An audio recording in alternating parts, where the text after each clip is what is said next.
Hello, and welcome to another chapter of a tome pulled right off the shelves at the heart of the Jakuls. As always, I'm your dutiful host, Lothran, and there's ever so much more data to relay. So let's get to it, shall we? Go grab a filling meal, settle into a cozy spot, and pay accurate attention to Fleet Part 50, Working Life. Hey, mister.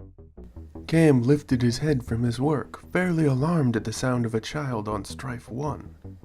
Then he remembered that Vildar had had some sort of emergency and had to bring one of his sons back with him from wherever. This one was known as Rynar. What you doing? Cam lifted his entire form out of the power conversion modulator he was building from scratch. Well, I'm glad you asked, because it's actually pretty cool. You don't look like you're doing nothing cool, mister. Rhino replied even as he peered up on his tippy toes to see what Cam was really up to.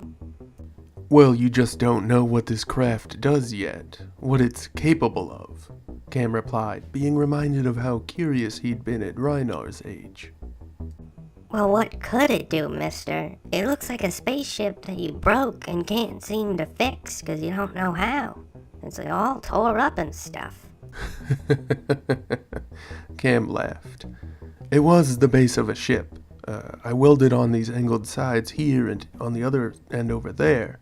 When it floats, they'll push dirt away from the driver and the components to keep this craft in working order, to prevent damage. It's very important. What are you gonna do? Dig with it? Who would dig with a spaceship? With a spaceship, I'd do all the flying. One day I'm gonna be an amazing pilot, the best ever. But I can't do any flying right now. My father says I can't do any flying till I get older. You could practice flying. This thing won't go up and down in the sky, but it'll teach you all the other directions. Get you used to, being in the seat, being in command of the ship, that sort of thing. Cam leveled a challenge at the boy. Well, I'm not supposed to get in vehicles without proper safety gear, cause my father would get all mad and stuff. Reinar glanced back and forth, looking for where his father might be lurking nearby, waiting for him to do something inappropriate. Listen, kid, if everyone always did what they were supposed to, no one would have any fun at all, Cam commented, gesturing for the boy to hop into the driver's seat. This was too much for the lad to resist. He leapt at the chance to drive a spaceship, even one that was just a flat bed with angled sides and a weird concave slab of metal on its front. Seeing the lad put his hands on the controls, Cam started to feed Reinar instructions. Okay, this works out perfectly. I haven't finished the thread flow mechanism, so I'm going to hand operate that. You'll drive. This here is power on, this switch. This up is forward, and then down is back. Reinar flicked the switch with a smirk, smiling ever wider as the craft hummed to life and hovered a half a foot into the air. He drove forward a few meters and then back, looking to Cam in a confident manner. Excellent job. See, next, this lever here, that's the shovel. You raise and lower it by pulling and pushing with a little bit of force. Takes some getting used to. The swing arms raised the massively heavy shovel and then lowered it back down to just above the level of the dirt. You can also change the angle of the shovel by turning the knob in either direction. You go ahead and try. Reinar grabbed at the lever, having to stretch a bit to get it in his grasp.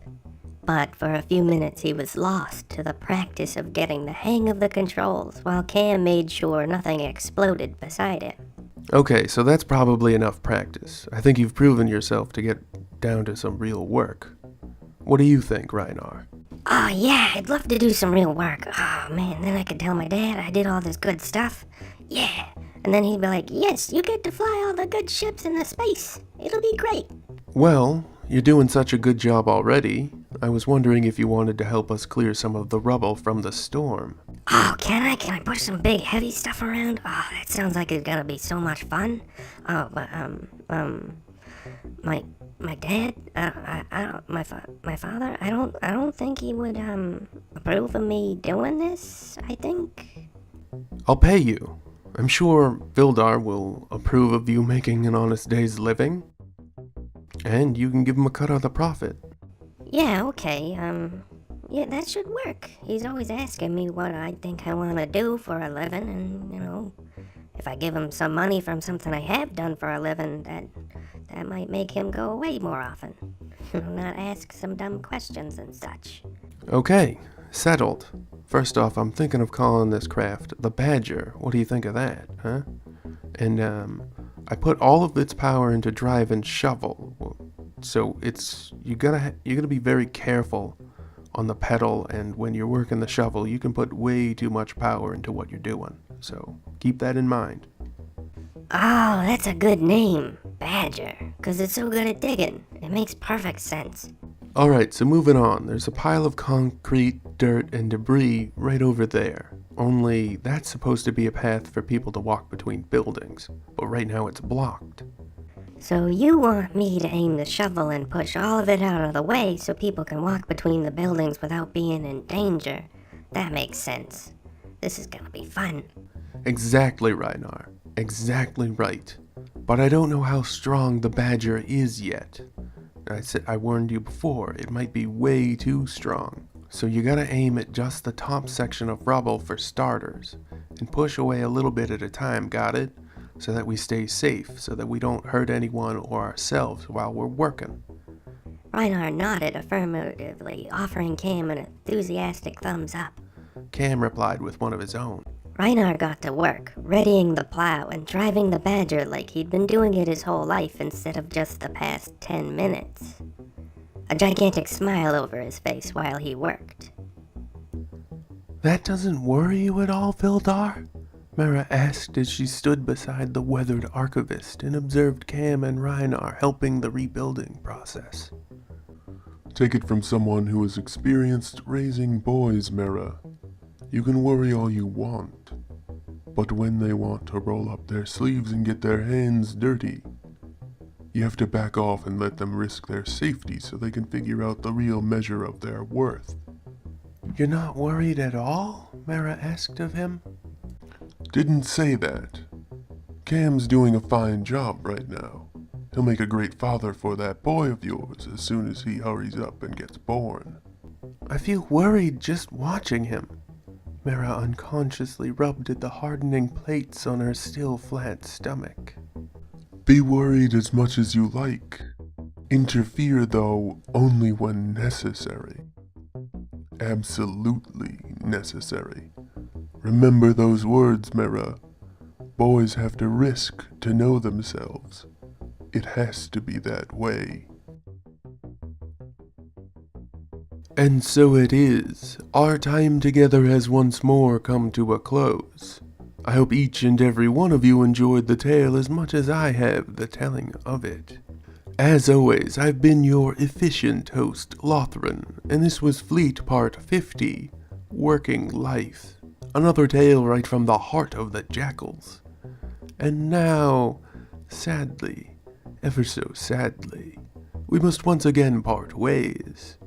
Korvoth, guide them back along the proper path, back to the safety they know all too well. Yes, sir, Lothran. Oh, this was a fun one to do the voice work for. Not the most important episode.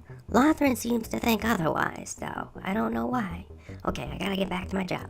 A pleasant greeting and a fond farewell to each and all. Please leave all your comments, questions, and kindnesses down below.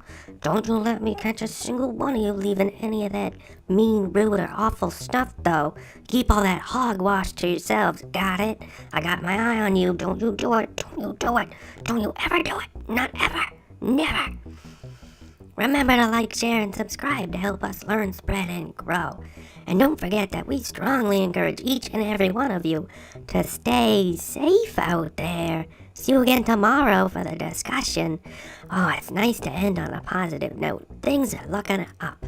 Good night and good luck. You need it. Bye-bye, everybody. Bye-bye. Bye-bye. Bye-bye. Bye-bye.